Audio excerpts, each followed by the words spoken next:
MnDOT recently held an open house for the Highway 169 Improvement Project. Champlin City Administrator Brett Heitkamp opened the presentation with a few brief remarks, followed by a full presentation by MnDOT engineer Chris Hoberg. I'm here to talk to you about the projects that are going to go on 169 tonight, or this summer. But I did want to just kind of echo something that Brett mentioned. We do everything we can to prevent people from diverting onto local streets. The challenge, of course, in this case, especially, thank you. The challenge with trying to keep people off of local roadways during construction, of course, is that they got that cell phone, it's got the navigation, it tells them the fastest way, and we don't get to tell Google that, hey, people can't use these roads, right? Because they're open, they service your homes, they service your businesses. Excuse me. So it is a bit of a challenge to try and balance that combination of access, but also try and keep people off of the local roadways. So we certainly don't want to underplay the significance of it, but we do appreciate your patience as we work through it. That being said, I'm gonna step right into the presentation here about 169. As many of you, everyone in this room uses 169, and so I'm sure as you're all aware, it's kind of a dated roadway. It was built back in the 50s, 60s, and it hasn't seen a whole lot of updates since. And we have some outdated geometrics out there. We have some outdated features. Certainly the bridges at Elm Creek need to be replaced, and so that's just the nature of the beast when it comes to infrastructure, right? We build these things and they slowly deteriorate over time, and we do what we can to extend that service life, but eventually we got to get in and we got to do a project on it. Along with that, it provides an opportunity. I've said this at some previous open houses, but I think the City of Champlin's done a really nice job of identifying this as an opportunity and bringing putting together some features in the projects that really kind of refresh the area, bring some newer geometrics, some nicer amenities, trying to make the city more walkable, more accessible.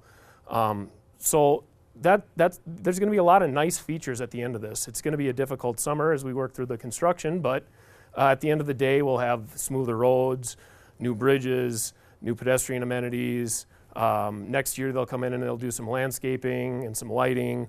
So things will have a much different feel once this is all said and done. So what we really have going on out here this summer is two separate projects. One north of Hayden Lake Road and one south of Hayden Lake Road. And they have two different purposes really in a lot of ways. The project north of Hayden Lake Road is really intended to, I guess I'd say it started out as a bridge replacement project, and the City of Champlin had some things that they really wanted to see happen up north of Hayden Lake Road here, and so they worked to pull together some funding, and we coordinated our projects in such a way that not only are we replacing the bridges, but we're also realigning 169 at West River Road. Out there right now, it's a pretty sharp curve. There's been some semis that have turned over the years, and we're softening that curve.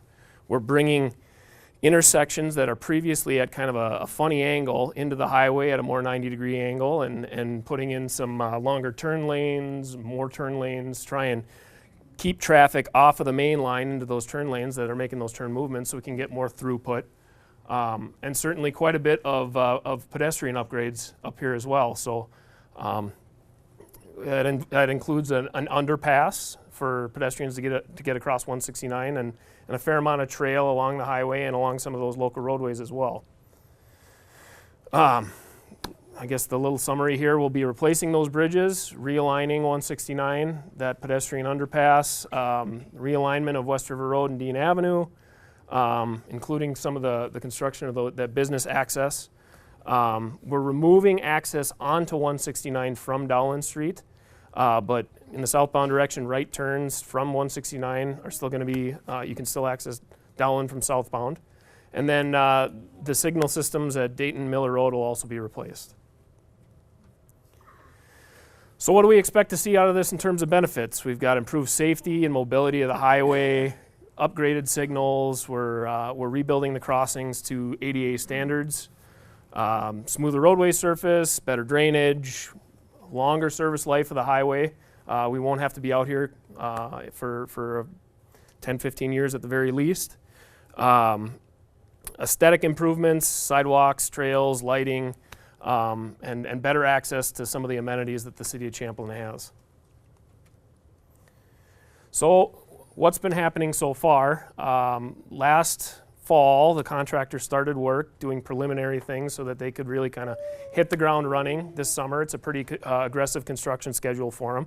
So to do that, they wanted to make sure that they could get kind of temporary pavement in place, start setting the stage for some of these temporary signal systems, working on things that they can work on in the winter and giving them the room to do that. So that's kind of what they did between September and the fall there. Additionally, they did some utility work, and they closed that West River Road at 169. And we do expect that to be open to pedestrian traffic early July, obviously prior to Father Hennepin Days, that's the goal. And then over the winter, they started working on noise wall, that pedestrian tunnel. That was kind of why they shifted 169 over a little bit prior to the construction season here, so that they could get in and work on those elements, kind of take that out of the critical path here, the construction schedule this summer. And then installation of the storm sewer system, they started that this winter as well. So now, April through September, we expect traffic, initially we were thinking it was going to be September 2nd. It sounds like the contractor is looking to start a little bit later. They may be impacted by the availability of some of their construction materials, so that may shift a couple weeks, but sometime here in April, and if you're signed up for the email alerts, you'll get this in plenty of time to prepare for it. But in April here, we'll go to one lane each direction.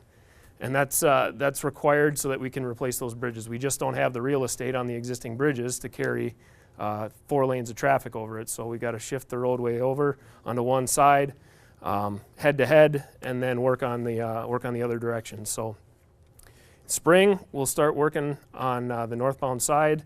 So on the southbound side of the road, that's where traffic will go, head to head. Once that work on the northbound side is done, we switch over to working on the southbound side, and traffic shifts over to the new northbound side. That includes the road reconstruction north of Elm Creek, as well as the wall installation, pedestrian tunnel, and utility work. We got a rendering here, and there's boards with the rendering on here, try and give you all an idea what to expect with the pedestrian tunnel. But if you're looking at it on the west side of the highway, this is kind of an idea of what you'll see. And a visual of the east side.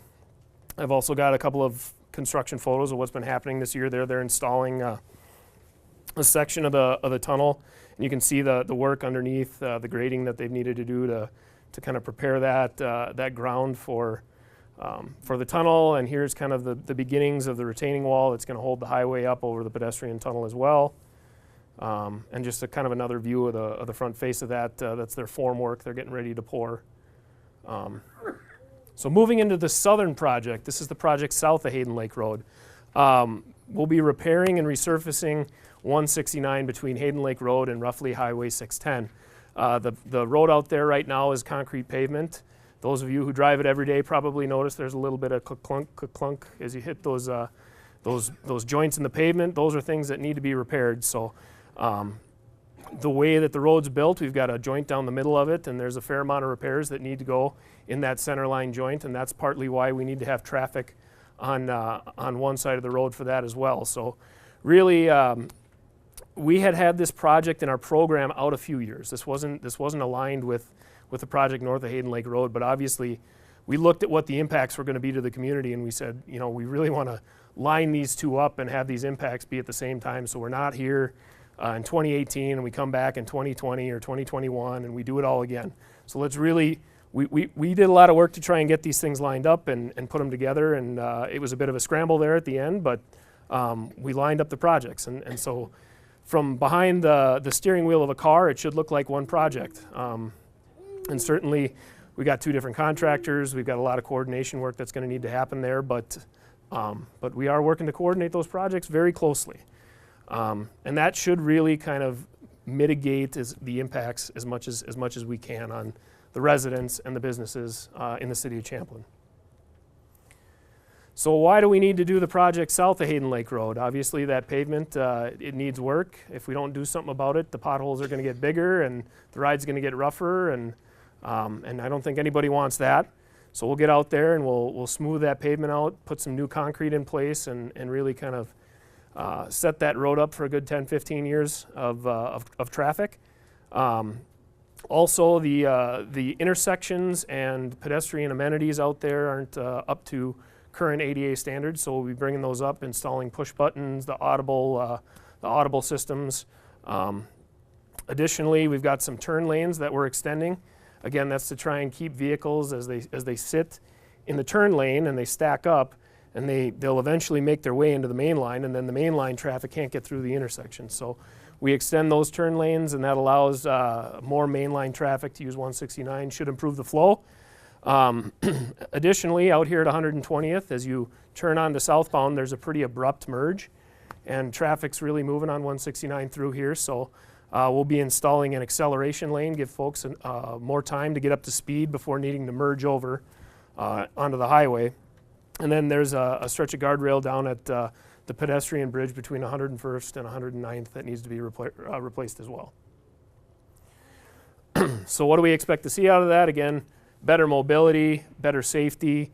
Those turn lanes should go a long way towards that, I think. Additionally, new signal or upgraded signals in the pedestrian safety with the crossings and the better geometrics there. Smoother roadway, extended service life of the highway.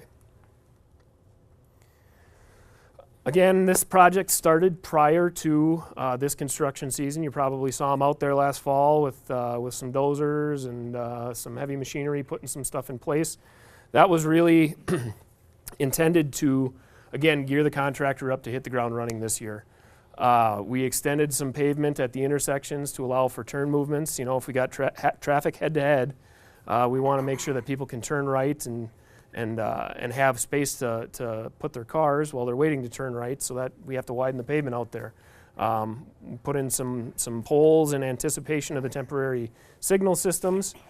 And so that really gears us up to this construction season. Again, April to October, we're calling it. But the goal here is to have the 4 lanes open on or before August 31st. So that really, what happens between August 31st and October ideally is we have 4 lanes of traffic open. We have other work that needs to be done in the project limits, but we're really carrying 4 lanes of traffic.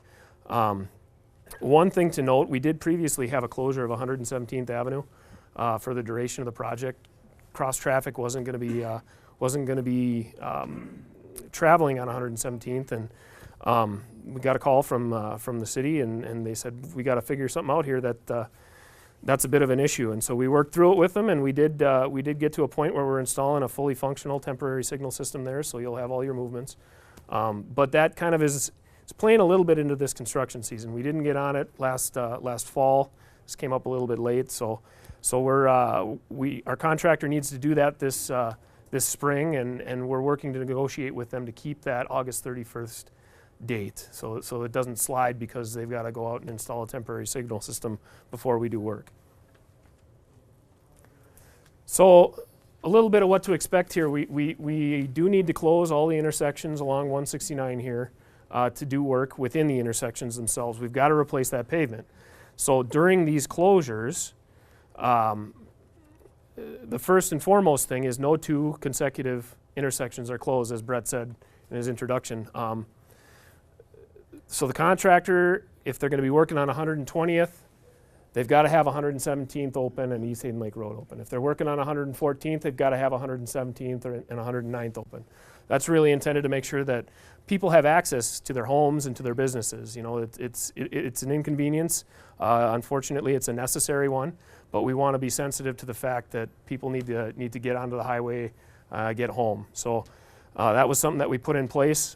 It's going to be a little bit tricky when those intersections are closed. I've got a graphic here to try and illustrate what that means. So if north is up in this case, and traffic hypothetically is on the northbound side, you've got northbound traffic on the right lane, southbound traffic on the left lane.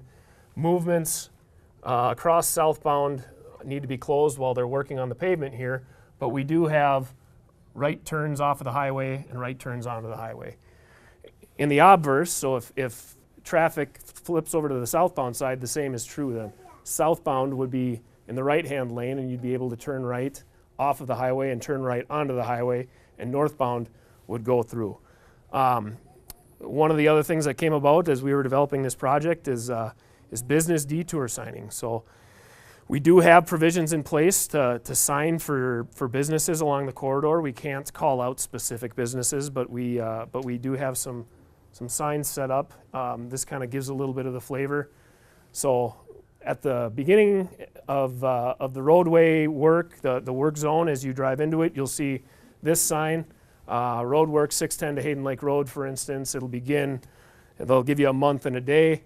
And then, detour signage that'll tell you which roads you're at crossing. That may not be as important for people who use the road every day, but certainly regional travelers or people from out of town who use 169, that's an important one. But businesses follow detour. So we'll have detour signage set up for when those intersections are closed. So that's something that should help out a lot, I think, and it should help direct people to the businesses during those short-term closures of those intersections. That kind of wraps up what I have. Certainly the best way to get the most up-to-date information is to sign up for our email alerts. Additionally, we have a Twitter account where we push information out, and Facebook. The City of Champlin's also got their social media and their hotline. So please do connect with us. We want to make sure that this is as seamless as possible and as painless as possible. We do realize that this is going to be an inconvenience, but if we can get in, get out, knock it out, we'll be out of your hair for a long time.